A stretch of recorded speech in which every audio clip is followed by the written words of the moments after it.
അഗ്നിഹോമങ്ങളാൽ ഓംകാരം മുഴങ്ങുന്ന പാറശാലയുടെ മണ്ണിൽ യുഗയുഗാന്തരങ്ങളായി പ്രപഞ്ചത്തിൽ പ്രസിദ്ധമായ പാറശാല മഹാദേവന്റെ മണ്ണിൽ മേളപ്പെരുമ കൊണ്ടും ആനച്ചമയങ്ങൾ കൊണ്ടും ആഘോഷക്കടലാകുന്ന തെക്കിന്റെ പൂരം പാറശാല തേവരുടെ പൂരം. ഏപ്രിൽ 30 വ്യാഴാഴ്ച വൈകുന്നേരം 4 മണിക്ക് പാറശാല തേവരുടെ സീമന്തപുത്രൻ 18 നഖമുള്ള പരമോന്നത സുന്ദരൻ പല കാലങ്ങളായി ഭഗവാന്റെ പാദസേവ ചെയ്യുന്ന നീലകണ്ഠപ്രിയൻ പാറശാല ശിവശങ്കരൻ.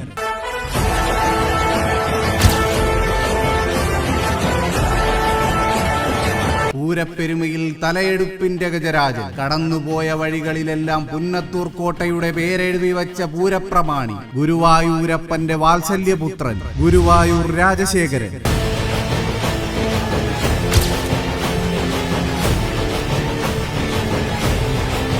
മംഗലാംകുന്നിന്റെ വജ്രായുധം പൂരപ്പറമ്പിലെ ഇരട്ടച്ചങ്കൻ വയ്ക്കടാ ഇതിനുമേലെ എന്നാർപ്പു വിളിക്കാവുന്ന തലയെടുപ്പിന്റെ രാജാവ് രാജരാജാക്കന്മാർക്കിടയിലെ താരസൂര്യൻ മംഗലാംകുന്ന് ശരൺ അയ്യപ്പൻ.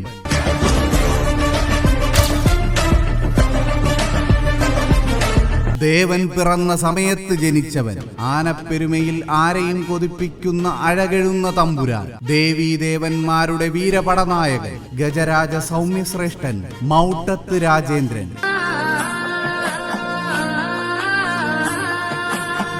പുത്തൻകുളം ഉണ്ണിമങ്ങാട് തറവാടിന്റെ താരസൂര്യൻ ആരാധകരുടെ ഗുണ്ടുമണി എന്ന പേരിനുടമ കണ്ണൂരുകാരുടെ കണ്ണിലുണ്ണി രാജരാജേശ്വരപുത്രൻ കൊട്ടിക്കയറുന്ന പൂരത്തിന്റെ വെട്ടിത്തിളങ്ങുന്ന ഗജരാജ വൈഡൂര്യം ഉണ്ണിമങ്ങാട് ഗണപതി.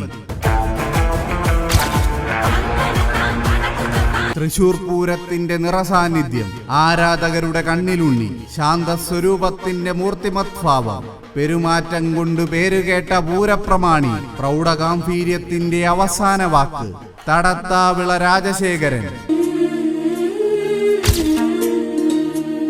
പൂരപ്പറമ്പുകളെ പുളകച്ചാർത്തണിയിച്ച ഗജരാജ പ്രജാപതി എണ്ണം പറഞ്ഞ ഗജവീരന്മാരിൽ തന്റേതായ സ്ഥാനം വിളക്കിച്ചേർത്ത ഗജസാമ്രാട്ട് ക്ഷേത്രഭൂമികളെ ആവേശം കൊണ്ട് ഇളക്കിമറിച്ച ഗജരാജ മാണിക്യം പുത്തൻകുളം അനന്തപത്മനാഭൻ.